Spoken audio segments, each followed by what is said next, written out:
기쁘고 즐겁고 행복한 신앙새신 피정 제8강의 성령 세례 준비.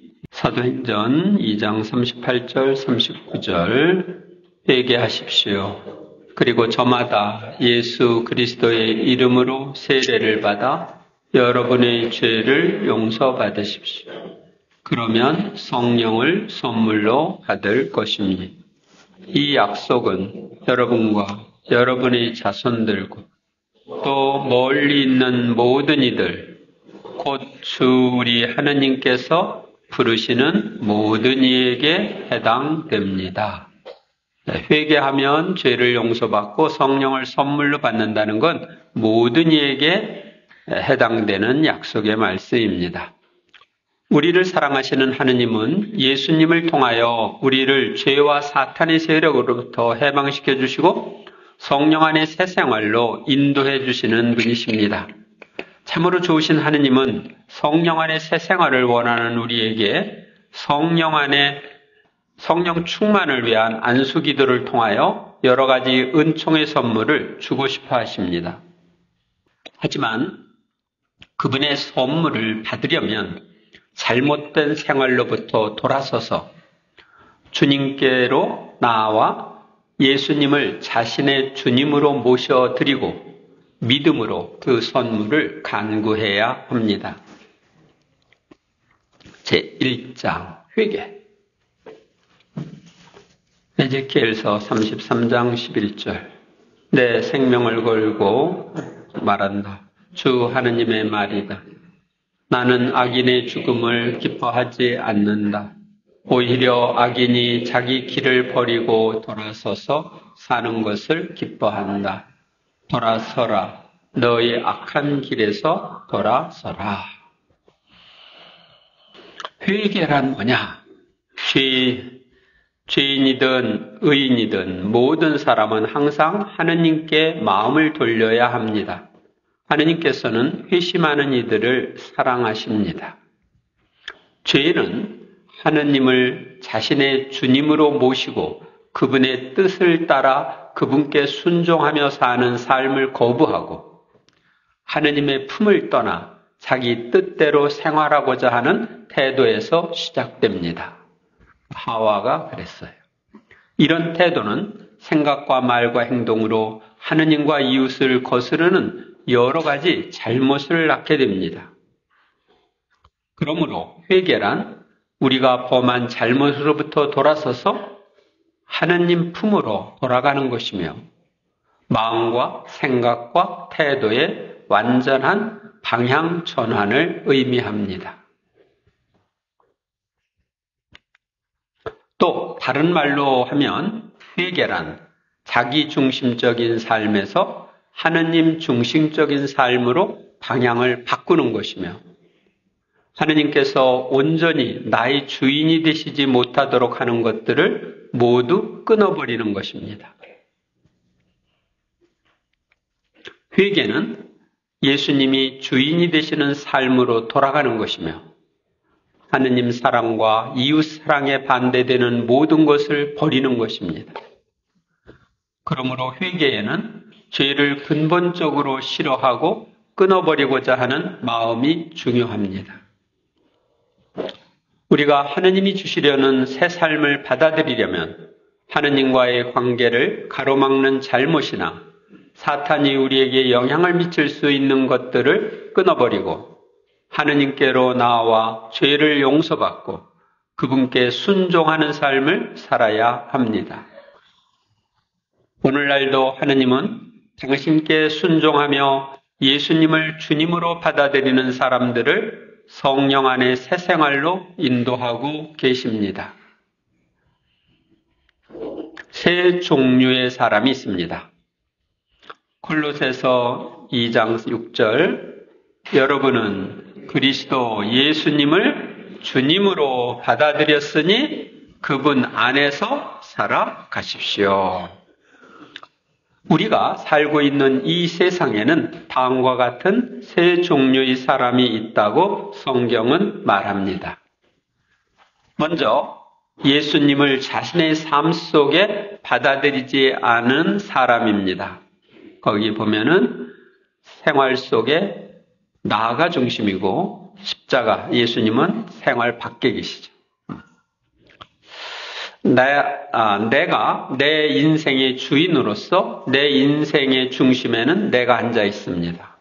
때로는 인생의 중심 자리에 직업, 재물, 명예, 학문, 권력, 쾌락, 마약, 가정 또는 어떤 사람이 자리 잡고 주인 노릇을 하는 경우도 있습니다.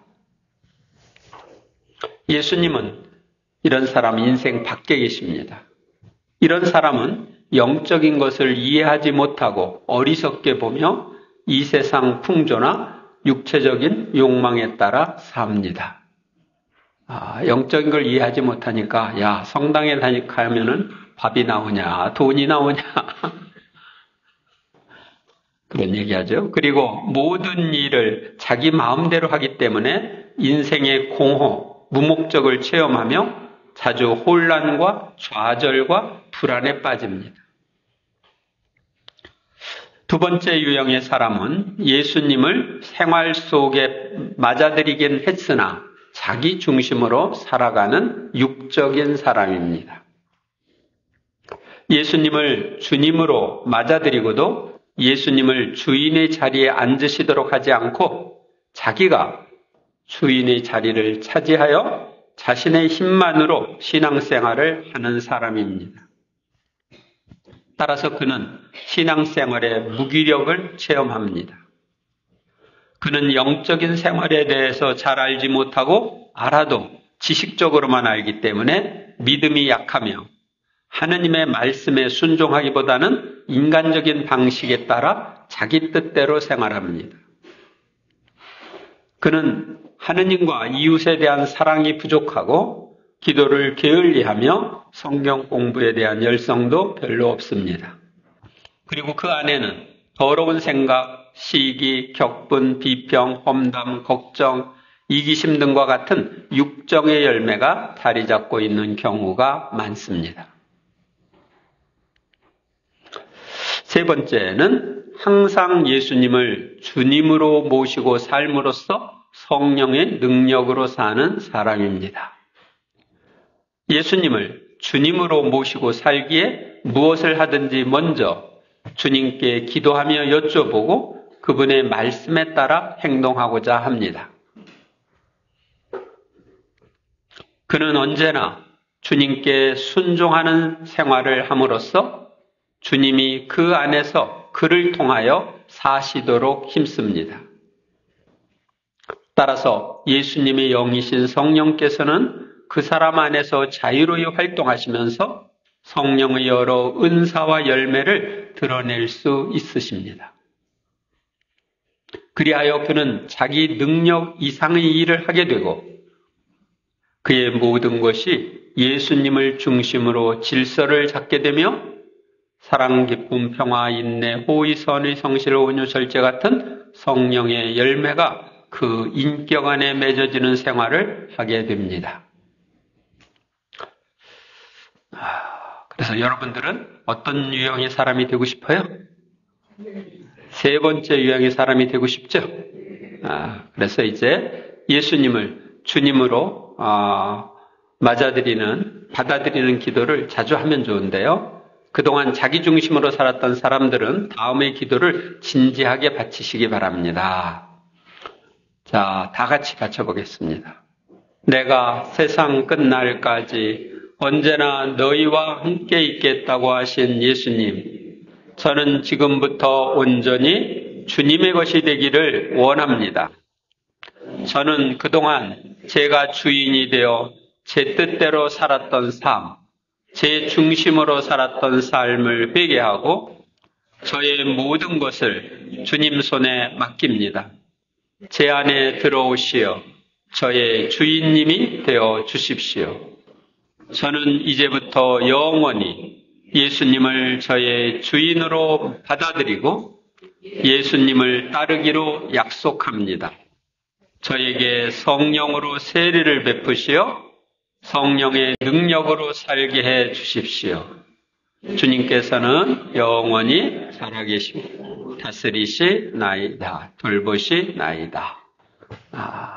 이런 내용의 기도를 여러분들이 진심으로 하시면 좋습니다. 제2장 고해성사 가톨릭 영상교리를 보도록 하겠습니다.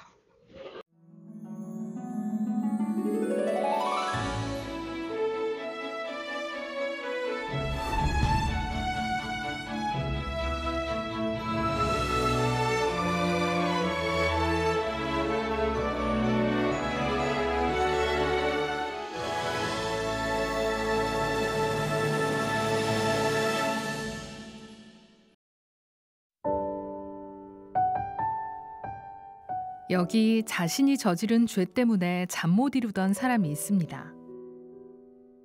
퀭한 눈과 야윈 얼굴. 자신의 잘못을 아프게 뉘우치면서도 쉽게 용기 내지 못합니다. 두려워하고 있습니다. 주저하고 있습니다. 이런 그를 사랑의 눈으로 보시고 인자하게 귀 기울이시는 하느님. 드디어 그의 입이 열립니다. 그의 등에 땀이 맺힙니다. 잠시 후 칸막이 너머로 들려오는 소리. 나는 성부와 성자와 성령의 이름으로 이 교우의 죄를 용서합니다. 그는 머리 위로 쏟아지는 따뜻한 빛을 느낍니다. 자책과 두려움을 감싸주는 온기를 느낍니다. 이제 그의 몸과 마음은 새 힘을 얻습니다. 우리는 세례성사로 세례받기 전까지의 모든 죄를 용서받고 하느님의 자녀로 태어납니다. 그러나 늘 죄의 유혹 안에 살고 있습니다. 그리고 이런저런 이유로 죄를 짓게 됩니다. 죄는 우리가 저지른 잘못으로 하느님과 단절된 상태가 되는 것입니다. 또한 죄는 마땅히 사랑해야 할 이웃들과도 멀어지게 하고 참된 나 자신과도 떨어지게 합니다. 이러한 단절 상태를 회복하는 것이 고해성사입니다. 고해성사는 회개의 성사, 참회의 성사, 화해의 성사입니다. 우리를 짓누르는 죄와 잘못에서 우리를 해방시켜 평화와 기쁨을 맛보게 하는 것입니다. 하느님 아버지께 돌아가는 길입니다. 그럼 고해성사는 어떻게 이루어질까요? 그게 두 가지 핵심 요소로 이루어집니다. 하나는 회개하는 사람의 일, 곧 통회, 고백, 보속입니다. 다른 하나는 교회의 중개로 이루어지는 하느님의 일입니다.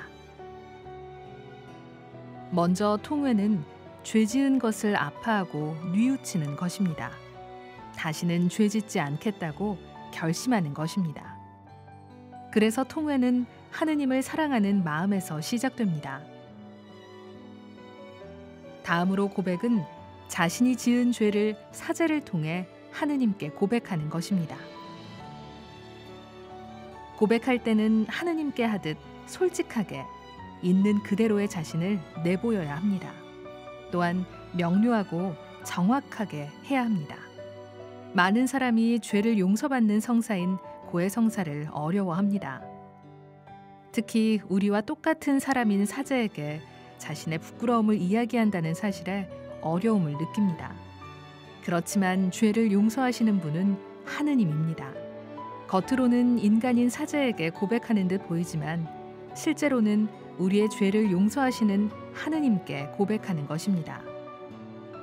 고해 사제는 나는 성부와 성자와 성령의 이름으로 이 교우의 죄를 용서합니다.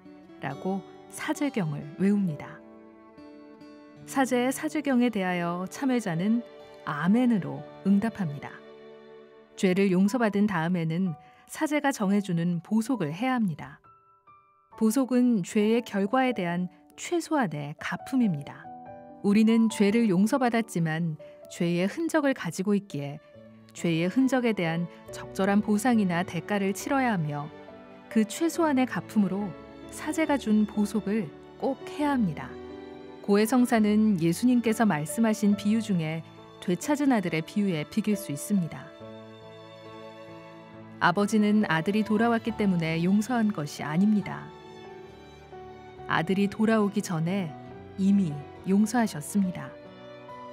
그래서 아들이 돌아오기를, 어서 돌아오기를 기다리고 있었던 것입니다. 그런데 아들이 끝내 돌아오지 않았다면 아버지의 용서는 무슨 소용이 있었을까요? 아버지는 이미 용서하셨는데 아들은 그것도 모르고 끝내 아버지께 돌아오지 않았다면, 그리고는 절망 속에서 죽었다면 얼마나 안타까운 일이었을까요? 이처럼 우리의 아버지 하느님께서는 끝없는 자비로 우리를 기다리고 계십니다. 그 어떤 죄를 지었다 하더라도 우리가 마음을 돌려 아버지께 다시 가기만 한다면 우리가 다다르기도 전에 이미 아버지는 먼저 달려나와 우리를 끌어안고 입맞춰 주실 것입니다. 주님께서 죄를 용서해 주셨습니다. 평화로이 가십시오. 이는 주님만이 주실 수 있는 평화입니다.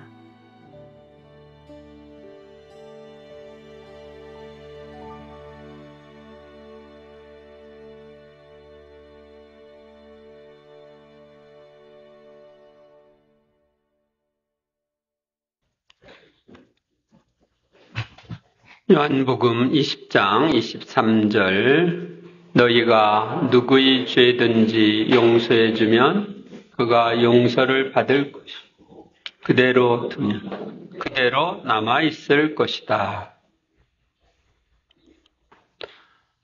참회와 화해의 성사에 대해서 지금 봤던 내용입니다. 부활하신 주님은 우리의 죄를 용서해 주시고자 고해 성사를 세우셨습니다. 그러므로 중대한 잘못에 대해서는 반드시 고해 성사를 받아야 합니다. 고해 성사는 죄로 깨진 평화와 기쁨을 회복시켜주고 성령 세례를 잘 받을 수 있도록 도와줍니다.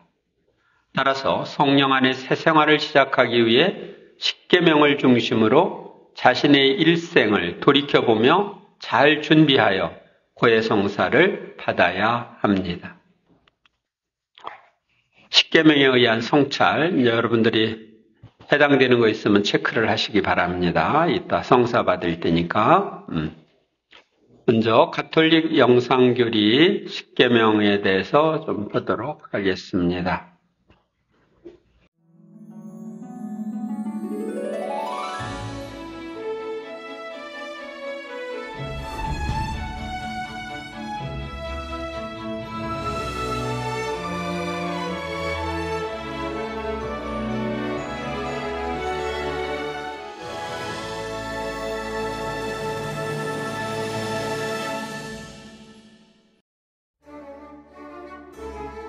세례를 받아 하느님의 자녀가 된 우리는 새 삶의 길로 들어섰습니다. 새 길을 걸어가는 데는 지도와 이정표가 필요합니다. 그 지도와 이정표를 우리는 어디에서 찾을 수 있을까요? 구약의 이스라엘 백성에게는 하느님께서 내려주신 십계명이 있었습니다. 1. 한 분이신 하느님을 흠숭하여라. 2. 하느님의 이름을 함부로 부르지 마라. 3. 주의를 거룩히 지내라. 4. 부모에게 효도하여라. 5. 사람을 죽이지 마라. 6. 간음하지 마라. 7. 도둑질을 하지 마라. 8. 거짓 증언을 하지 마라. 9. 남의 아내를 탐내지 마라. 10. 남의 재물을 탐내지 마라. 이스라엘 백성들에게 십계명은 그들을 이집트 노예살이에서 해방시킨 하느님께서 내려주신 삶의 지도였습니다. 죄와 죽음의 종살이에서 해방되는 삶의 조건, 생명으로 가는 길이었습니다. 십계명은 이스라엘 백성이 요청한 것이 아니라 하느님께서 먼저 요청하신 것이었습니다. 이스라엘 백성이 당신 안에 언제나 머물러 있기를 바라시는 하느님의 애틋한 사랑의 요청이십니다. 그래서 십계명을 지키는 것은 하느님의 그 애틋한 사랑에 대한 응답입니다. 하느님을 알아뵙고 그분께 바치는 충성이며 감사의 예배 행위이고 하느님께서 역사를 통해 추진하시는 계획에 협력하는 것입니다. 그리고 구약의 계명인 십계명은 신약으로 넘어오면서 새롭게 완성됩니다. 예수님은 십계명을 영원한 생명에 이르는 길로 인정하셨을 뿐만 아니라 여기서 한 발 더 나아가십니다. 무엇을 해야 영원한 생명을 얻을 수 있겠느냐는 부자 청년의 질문에 예수님께서는 십계명을 하나하나 거론하시며 이를 먼저 지키라고 말씀하십니다. 청년이 계명을 다 지켰다고 하자 그럼 재산을 팔아 가난한 이들에게 나눠주고 당신을 따르라고 말씀하십니다. 더욱 적극적으로 사랑을 실천하라는 것이었습니다. 또 살인하지 말라는 계명을 지키는 것으로는 부족하고 형제에게 성을 내어서도 안 된다고 가르치셨습니다. 어느 계명이 가장 큰 계명이냐는 율법학자의 질문에 예수님께서는 모든 율법과 예언서의 정신이 하느님 사랑과 이웃 사랑 두 계명에 달려있다고 말씀하십니다. 내 마음을 다하고 내 목숨을 다하고 내 정신을 다하여 주 너의 하느님을 사랑해야 한다. 이것이 가장 크고 첫째가는 계명이다. 둘째도 이와 같다. 내 이웃을 너 자신처럼 사랑해야 한다.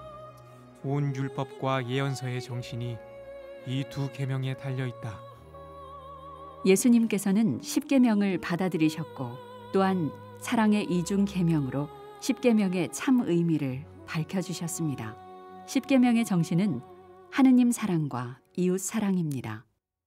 따라서 십계명은 이 사랑의 계명에 비추어 해석돼야 합니다. 사랑은 율법을 완성하기 때문입니다. 십계명은 하느님께서 우리에게 사랑의 실천을 가르치는 계명입니다. 또한 십계명의 각 계명은 다른 계명들과 긴밀하게 연결되어 있습니다. 그리스도인은 창조주이신 하느님을 찬미하지 않고서는 다른 사람을 올바로 존중할 수 없습니다. 그리고 하느님의 피조물인 모든 사람을 사랑하지 않고서는 하느님을 흠숭할 수 없습니다. 그렇기에 한 계명을 어기는 것은 다른 계명을 어기는 것입니다. 제가 영원한 생명을 얻으려면 무슨 선한 일을 해야 합니까? 내가 생명에 들어가려면 계명들을 지켜라.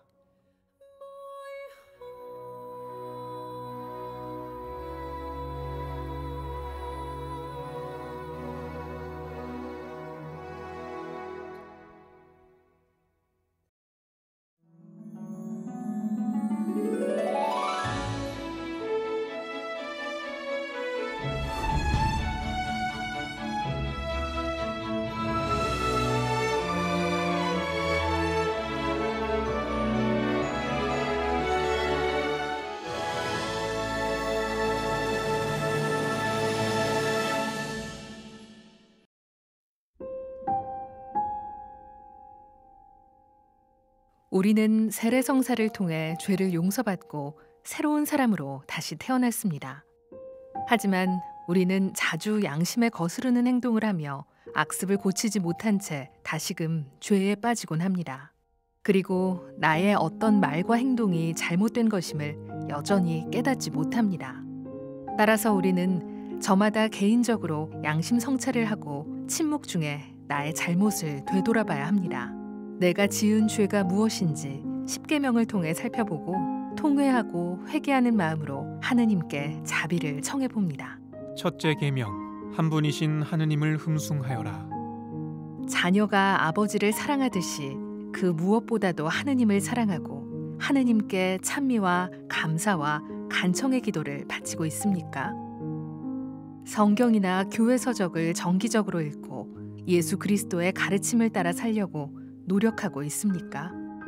하느님에 대한 불신의 마음을 품거나 의심하지는 않았습니까?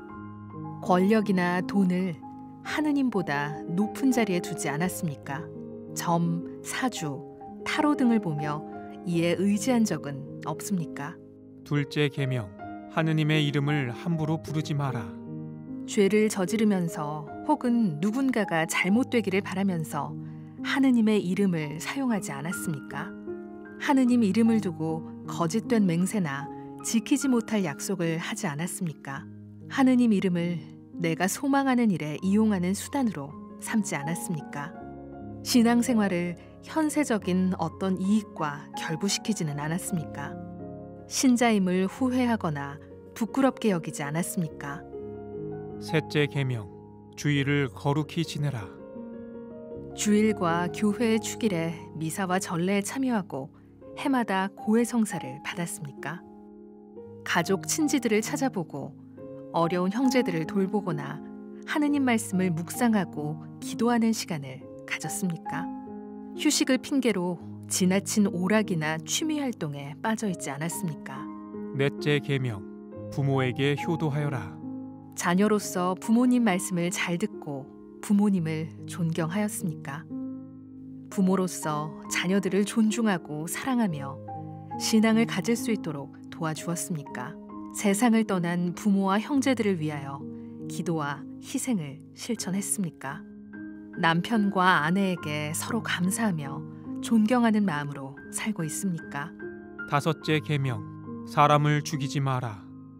가족이나 누군가의 마음을 아프게 하고 상처 주지 않았습니까? 가족이나 누군가의 육체에 손해를 끼치거나 불편을 준 일은 없습니까? 나의 몸과 마음의 건강을 잘 살펴보며 헤아리고 있습니까? 고의로 유산을 시키거나 낙태에 협조한 적은 없습니까? 여섯째와 아홉째 계명, 간음하지 마라. 남의 아내를 탐내지 마라. 부부로서 신의를 지키고 일치를 위한 노력을 계속하고 있습니까? 배우자가 아닌 이성을 마음에 품거나 음란한 행동을 하지 않았습니까? 간음, 매매춘, 강간 등의 죄를 저지르지 않았습니까? 의식적으로 음란한 그림이나 영상을 보지 않았습니까? 일곱째와 열째 계명, 도둑질을 하지 마라. 남의 재물을 탐내지 마라.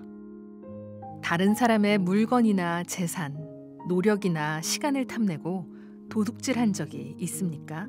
나의 재산이나 노력, 시간을 헛되이 낭비하지는 않았습니까? 약속이나 계약을 지키지 않으면서 누군가를 속이는 행동을 하지 않았습니까? 내가 고용한 직원들의 월급을 제대로 주었습니까? 뇌물을 주거나 받지 않았습니까? 여덟째 계명, 거짓 증언을 하지 마라. 거짓말을 하지 않았습니까? 말로써 누군가의 자유와 권리, 명예나 생명에 피해를 주지 않았습니까?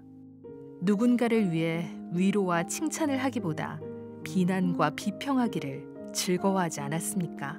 내가 한 말에 대하여 책임을 지려고 노력했습니까? 하느님, 제가 죄를 지어 참으로 사랑받으셔야 할 하느님의 마음을 아프게 하였기에 악을 저지르고 선을 멀리한 모든 잘못을 진심으로 뉘우치나이다. 하느님의 은총으로 속죄하고 다시는 죄를 짓지 않으며 죄지을 기회를 피하기로 굳게 다짐하오니 우리 구세주 예수 그리스도의 순한 공로를 보시고 저에게 자비를 베풀어 주소서. 아멘.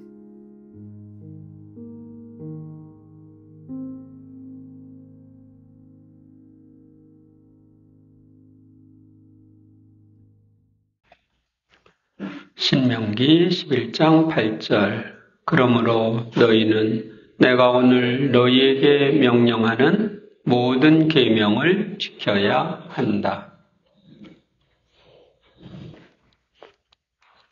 아까 봤던 10계명에 대한 내용이고요. 또 영신성철에 대한 내용입니다. 책에 나와 있으니까 이따가 성찰할 때 보시기 바랍니다. 통회의 기도까지 했습니다. 제4장 기초적인 회개.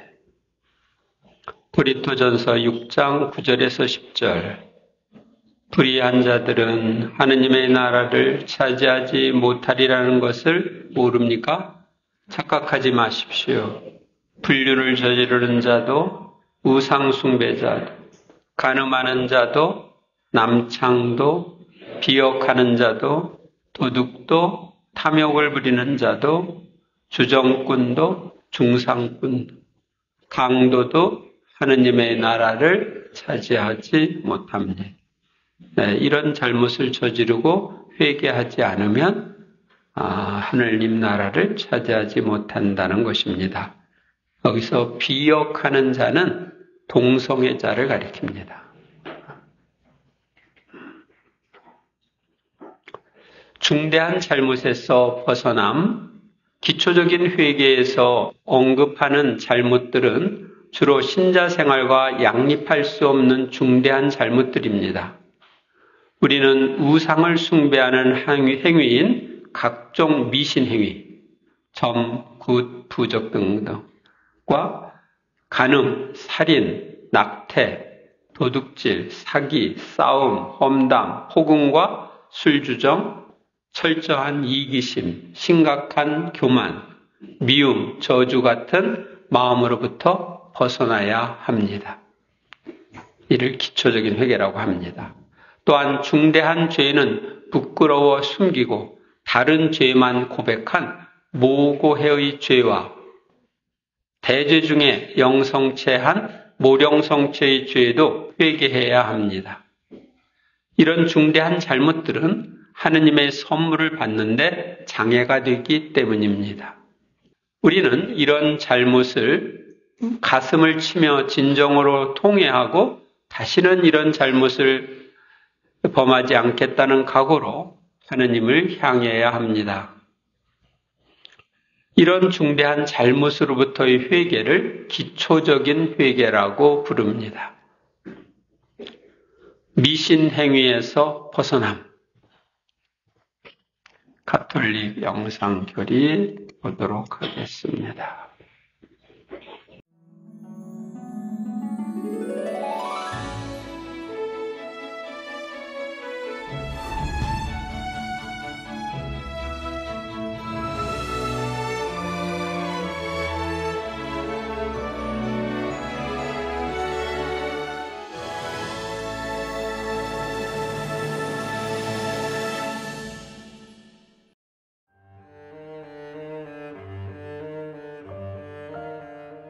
너희 궁합은 봤니?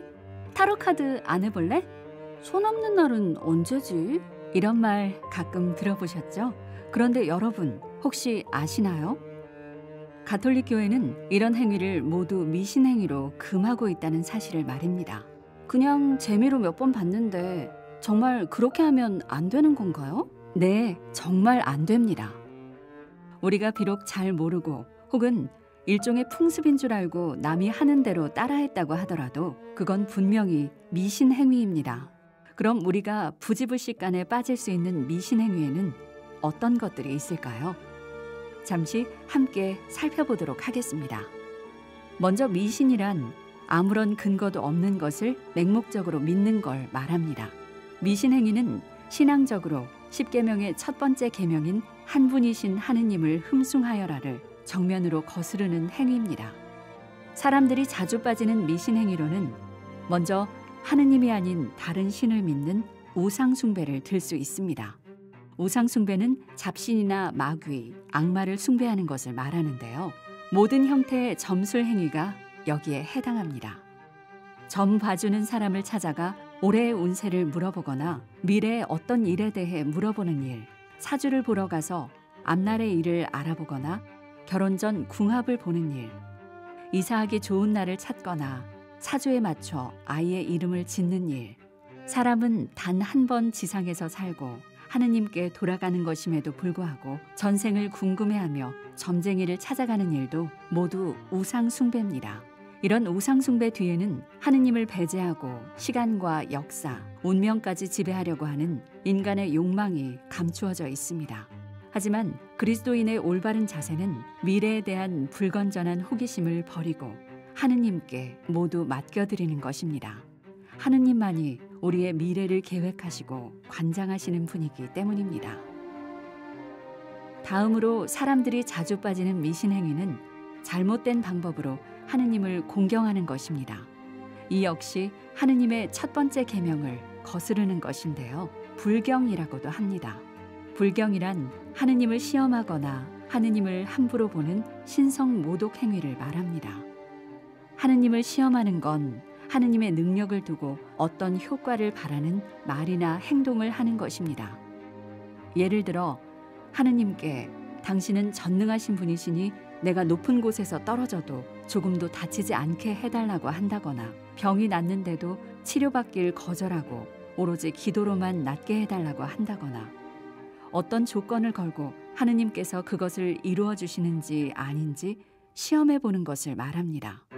또 하느님을 함부로 보고 하느님께 함부로 하는 신성모독 행위는 성사나 전례 그리고 하느님께 봉헌된 사람이나 물건, 장소를 모욕하거나 부당하게 취급하는 것도 포함합니다. 특히 그리스도의 몸인 성체를 모독하는 행위는 무거운 죄가 됩니다. 그리스도의 몸인 성체는 지극한 공경의 대상이며 가톨릭 신앙의 핵심이기 때문입니다. 교회가 금하는 미신 행위, 아는 만큼 피하고 모르는 만큼 빠져드는 거겠죠. 이제 하느님 아닌 다른 신을 믿는 것이 무엇이고 하느님께 불경을 저지르는 게 무엇인지 다들 알게 되셨으니 앞으로는 우리 모두 미신에 빠지는 일은 없어야겠습니다.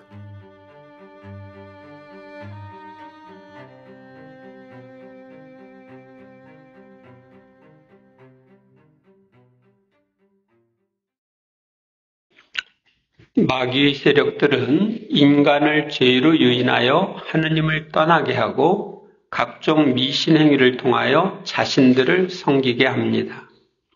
우리가 악령들에게 마음을 개방하고 그들을 받아들이면 그들은 우리 안에 들어와 영향을 미쳐 그들이 말한 것들이 일어나게 할 수도 있습니다.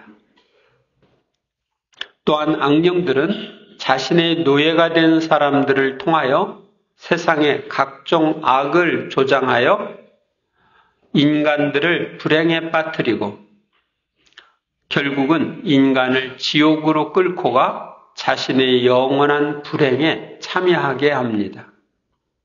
이렇게 함으로써 사탄의 세력들은 하느님의 인류 구원 사업을 방해하고자 합니다. 따라서 우리는 우리의 신앙과 반대되고 악령들에게 마음을 개방하는 행위인 각종 미신 행위를 피하고 악령들과 싸워야 합니다. 우리가 대항하여 싸워야 할 상대는 인간이 아니라 이 어둠 세계의 지배자들과 하늘의 악령들로 일컬어지는 사탄의 세력들입니다. 과거에 미신 행위를 한 적이 있는 사람은 봉사자와 개인 면담을 하며 의논할 수도 있습니다. 미신 행위는 하찮은 것이라도 내 삶 전체에 영향을 주게 되므로 기도하며 꼭 씻어내야 합니다. 그래서 미신 행위에 빠져 있었던 분들은 봉사자와 상담을 하고 함께 기도하시면 좋겠습니다. 미움에서 벗어남. 요한일서 2장 9절. 빛 속에 있다고 말하면서 자기 형제를 미워하는 사람은 아직도 어둠 속에 있는 자입니다. 요한일서 3장 15절. 자기 형제를 미워하는 자는 모두 살인자입니다. 그리고 여러분도 알다시피 살인자는 아무도 자기 안에 영원한 생명을 지니고 있지 않습니다. 그래서 미움이 얼마나 나쁜 것인지 이야기하고 있습니다. 사랑이 있어야 영원한 생명을 지니고 있다고 말할 수 있어요. 사랑이신 하느님이 함께 하니까. 근데 미움이 있으면 악의 세력들이 좋아하는 거죠. 그래서 악의 세력들과 함께 있다고 말할 수 있어요. 내 안에 미움이 있다면 사랑이신 성령께서 내 안에 오시어 필요한 은총을 주실 수 없습니다. 따라서 내 안에 미움이 있다면 제거하고 나를 미워하는 사람이 있다면 그 사람과 화해해야 합니다. 멀리 떨어져 있다면 전화로라도 문자로라도 화해해야 합니다. 화해를 청해야 합니다.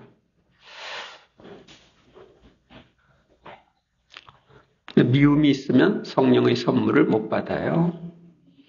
고해성사 전에 내가 상처를 준 사람에게 겸손되이 용서를 청하고 만남, 전화, 편지, 카톡, 선물, 신행위 등으로 용서를 청하고 나에게 상처를 입힌 사람들의 잘못을 용서하십시오.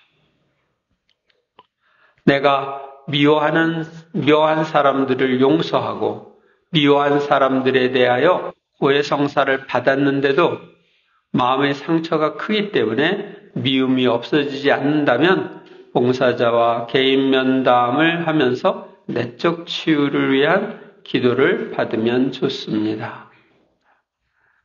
이렇게 얘기하면 주님 그런 상처들을 성모님께 봉헌합니다. 예수님께 봉헌합니다. 치유해 주세요 하고 청하면 됩니다. 혼자 내적 치유 기도를 위한 기도를 하는 경우에는 성체조배를 하면서 용서할 힘과 감정을 일으켜 주시도록 청하십시오. 그리고 예수님과 함께 일생을 돌아보면서 나에게 상처 준 이들을 소리내어 자유기도로 용서하고 축복해 주십시오. 아울러 내가 그동안 입은 상처를 치유해 주시도록 청하고 그들이 나로 인하여 입은 상처도 치유해 주시도록 청하십시오. 그러면 주님께서 나를 축복해 주시고 상처를 치유해 주시어 미움에서 해방될 것입니다. 누가복음 너희는 원수를 사랑하여라. 너희를 미워하는 자들에게 잘해주고 너희를 저주하는 자들에게 축복하며 너희를 학대하는 자들을 위하여 기도하여라. 이렇게 사셨습니까? 못 살았으면 고해성사 받아야지.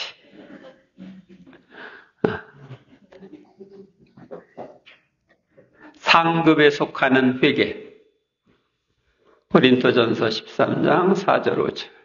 사랑은 참고 기다리는 것. 사랑은 친절한. 사랑은 시기하지 않고 뽐내지 않으며 교만하지 않습니다. 사랑은 무례하지 않고 자기 이익을 추구하지 않으며 성을 내지 않고 앙심을 품지 않습니다. 이렇게 살았나요? 네. 야고보서 4장 17절. 좋은 일을 할 줄 알면서도 하지 않으면 곧 죄가 됩니다.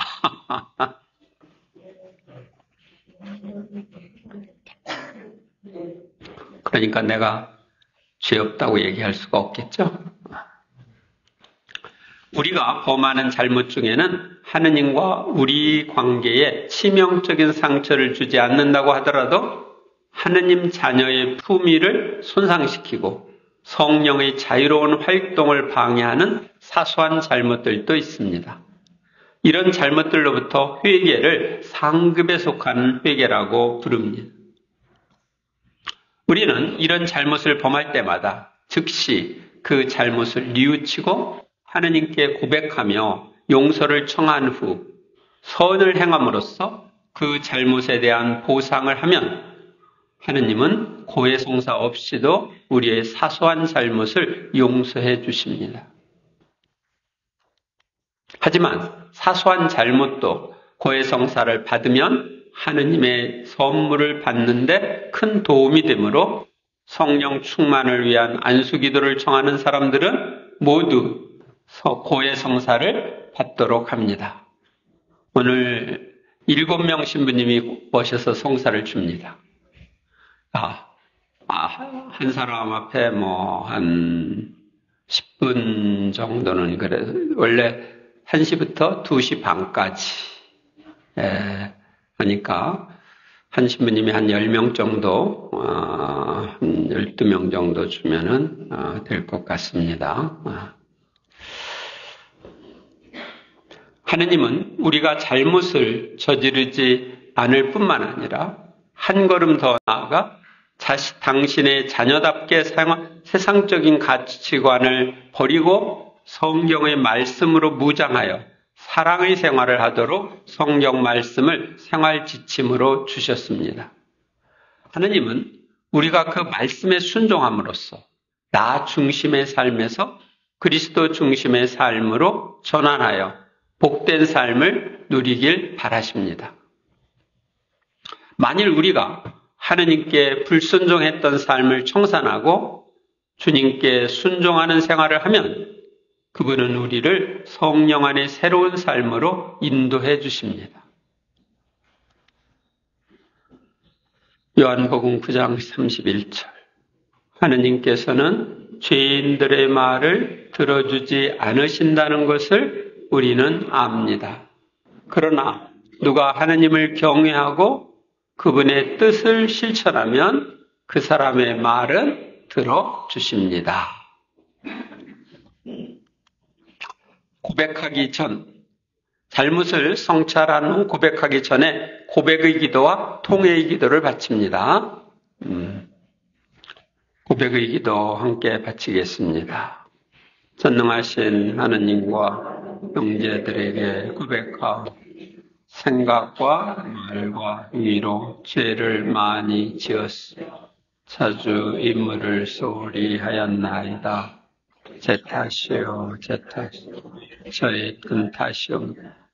그러므로 간절히 바라오니 평생 동정이신 성모 마리아, 모든 천사와 성인과 형제들은 저를 위하여 하느님께 빌어주소서. 네, 죄를 고백하고 통회하는 기도, 통회의 기도를 여러분들이 고해성사천에 바칩니다. 하느님, 제가 죄를 지어 참으로 사랑받으셔야 할 하느님의 마음을 아프게 하였기에 악을 저지르고 선을 멀리한 모든 잘못을 진심으로 뉘우치나이다. 하느님의 은총으로 속죄하고 다시는 죄를 짓지 않으며 죄 지을 기회를 피하기로 굳게 다짐하오니 우리 구세주 예수 그리스도의 순한 공로를 보시고 저에게 자비를 베풀어 주소서. 죄를 고백할 때 유의할 점, 고해성사 받은 지 얼마 되었다고 말한 후 총고해이면 총고해라고 말한 후 성찰하고 뉘우친 죄를 솔직하게 고백합니다. 내가 과거에 지었던 죄를 다시 한번 총고해를 하고 싶으면 그렇게 말하고서 해야 돼요. 또 죄를 고백하고 사죄경과 보속을 받은 후에는 나와서 빨리 보속을 실천합니다. 미신행위를 했거나 통제되지 않는 미움과 분노, 악습이 있다면 고해성사를 받기 전에 봉사자들과 개인 상담을 하고 기도를 받는 것도 좋습니다. 우리가 죄를 짓는 중요 원인은 하느님께서 상대방을 하느님의 모습으로 창조하시고 그를 나와 똑같이 사랑하신다는 것을 망각하기 때문입니다. 또한 고해성사를 받을 때에는 죄가 얼마나 나쁜 것인지 알고 단호하게 끊고 철저하게 피할 결심을 해야 합니다. 그래서 단호하게 끊고 철저하게 피할 결심을 하고 성사를 받아야 합니다. 믿음으로 간구함. 누가복음 청하여라 너희에게 주실 것이다. 찾아라 너희가 얻을 것이다. 문을 두드려라 너희에게 열릴 것이다. 너희가 악해도 자녀들에게는 좋은 것을 줄 줄 알거든 하늘에 계신 아버지께서야 당신께 청하는 이들에게 성령을 얼마나 더 잘 주시겠느냐. 불가능을 가능하게 하는 믿음. 아브라함에게서 아들 이삭이 태어났을 때 그의 나이는 100살이었다. 100살에 아들을 얻는 사람 있어요? 없어. 근데 아브라함은 불가능이 가능하게 된 거예요. 믿음은 불가능을 가능하게 합니다. 아브라함은 하느님의 약속을 믿음으로써 믿음의 조상이 되고 100세의 나이에도 아들을 얻었습니다. 또한 성모님도 천사 가브리엘을 통하여 전해진 하느님의 말씀을 믿고 받아들임으로써 성령으로 하느님의 아들이신 예수님을 잉태하시게 되었습니다. 그러나 베드로 사도는 물 위를 걸으시는 예수님의 오너라라는 말씀을 믿고 물 위에 뛰어내렸을 때는 물 위를 걸었지만 의심을 품었을 때는 물속에 빠져들었습니다. 하느님의 약속의 말씀에 근거한 믿음. 로마서 아브라함은 불신으로 하느님의 약속을 의심하지 않았을 뿐만 아니라 오히려 믿음으로 더욱 굳세어져서 하느님을 찬양하였습니다. 그리고 하느님께서는 약속하신 것을 능히 이루실 수 있다고 확신하였습니다.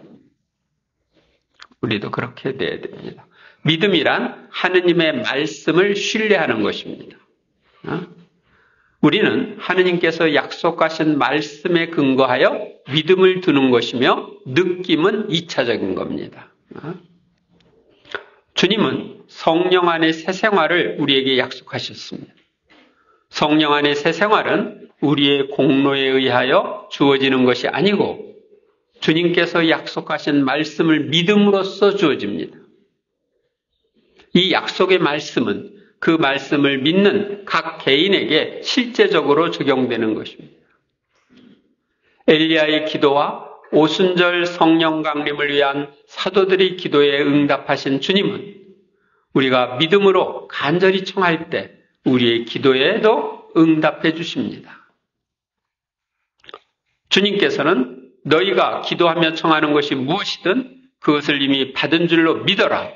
그러면 너희에게 그대로 이루어질 것이다 라고까지 말씀하셨습니다.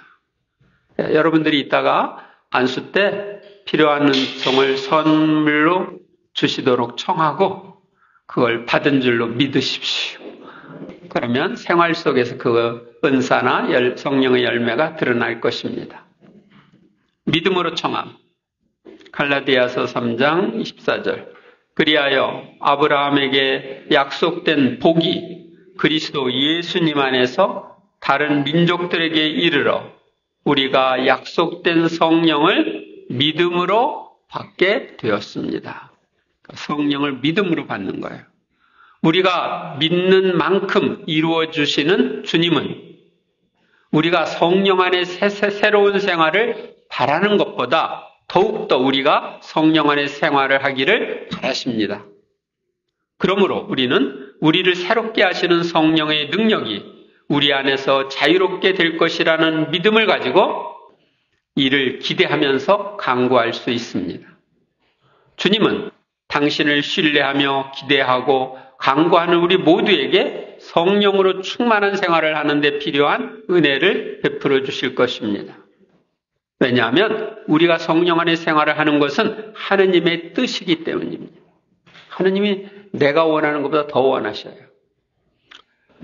요한일서 5장 14절 15절. 우리가 그분에 대하여 가지는 확신은 이것입니다.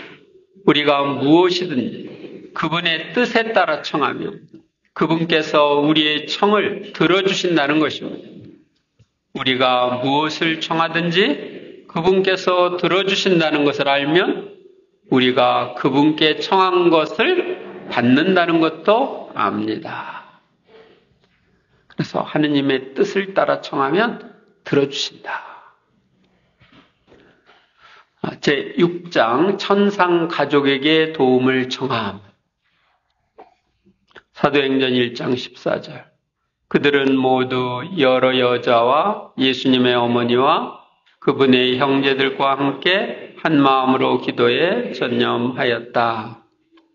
성령으로 충만한 생활을 하려면 성령으로 충만한 생활을 하신 분들에게 도움을 청하면 좋습니다. 성령님의 정배이신 성모님, 성령께서 너에게 내려오시고 크고 지극히 높으신 분의 힘이 너를 덮을 것이다. 그러므로 태어날 아기는 거룩하신 분 하느님의 아드님이라 불릴 것이다. 동정 마리아는 성령으로 아기를 잉태할 것이라는 말씀을 선사를 통해 들으셨을 때 그 말씀을 믿고 받아들임으로써 모든 여자들 가운데 가장 복된 분이 되셨습니다. 교부들은 가장 복된 성모님을 성령님과 함께 일하시는 성령님의 정배이며 성령님의 짝이라고 불렀습니다. 우리도 성모님처럼 성령님의 활동을 받아들이면 복된 사람이 될 수 있습니다. 성령을 가득히 받도록 도와주시는 성모님, 루카복음 1장 41절, 42절. 엘리사벳이 마리아의 인사말을 들을 때 그의 태 안에서 아기가 뛰놀았다. 엘리사벳은 성령으로 가득 차 큰 소리로 외쳤다. 성령님의 가장 위대한 협력자이시며 성령으로 충만하신 성모님께서는 우리를 성령 안의 새로운 삶으로 인도하여 주시는 분이십니다. 성령으로 구세주를 잉태하신 성모님께서는 세례자 요한을 잉태한 엘리사벳을 방문하심으로써 엘리사벳과 그 태중의 아기가 성령을 가득히 받도록 하셨습니다.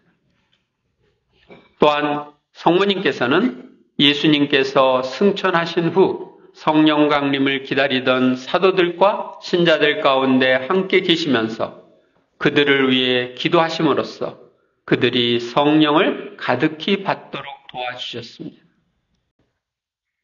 어머니께 전구를 청함. 성모님의 전구로 첫 기적을 행하신 예수님께서는 십자가 위에서 성모님을 우리의 어머니로 주셨습니다. 우리는 성모님을 우리의 어머니로 받아들이고 성모님께 모든 것을 맡기면서 전구를 부탁드림으로써 성모님의 현존과 돌보심을 체험할 수 있습니다. 우리는 진정으로 회개할 수 있는 은총과 이웃을 용서하고 축복할 수 있는 은총, 마음의 상처를 치유받을 수 있는 은총을 전구해 주시도록 성모님께 부탁해야 하겠습니다. 그리고 믿음으로 청하여 심령 기도의 은혜와 다른 성령의 은혜를 충만히 받을 수 있는 은총을 전구해 주시도록 청해야 하겠습니다. 우리가 비록 맹물 같은 존재라 하더라도 성모님의 중재로 예수님이 개입하시면 포도주 같은 존재가 됩니다. 아셨어요? 성모성 은총이 가득하신 마리아님 기뻐하는 주님께서 함께 계신 여인 중에 복되시며 태중의 아들들 예수 되시나이다. 천주의 성모 마리아 이제와 저희 죽을 저희 죄인을 천사들과 성인들에게 기도를 청함. 우리가 성령으로 충만한 생활을 하려면 성령으로 충만한 천사들과 성인들에게 도움을 청하면 좋습니다. 우리의 기도를 하느님께 올려드리고 성령님의 은혜를 우리에게 전해주는 수호 천사님들, 모든 천사님들에게 도움을 청하면 좋습니다. 그리고 자신의 수호 성인 성녀들과 연옥 영혼들과 이 세상에서 성령으로 충만한 생활을 하는 이들에게 도움을 청하면 좋습니다. 야고보서 1장 16절. 의인의 간절한 기도는 큰 힘을 냅니다. 맺은말. 우리는 성령의 선물을 받기 위하여 성령 충만을 위한 안수 기도를 받게 될 것입니다. 이는 성령 세례라고 부르기도 합니다. 성령 세례를 위하여 나 중심의 삶에서 주님 중심의 삶으로 방향을 옮기는 회개를 해야 합니다. 이를 위해 잘 성찰하고 준비하여 고해성사를 받아야 합니다. 아울러 미신행위를 했거나 마음의 상처가 있으면 면담과 기도를 받을 수도 있습니다. 그리고 성령님의 선물들을 받기 위하여 믿음으로 청하면서 성모님과 천사들과 성인들의 도움을 받으면 더 풍성한 선물을 받을 수 있습니다. 다음 시간은 이제 성령 신신미사 봉헌하면서 성령 체험을 위한 안수기도가 있겠습니다. 영광이 성부와 성자와 성령께 성부와 성자와 성령의 이름으로 아멘. 수고하셨습니다.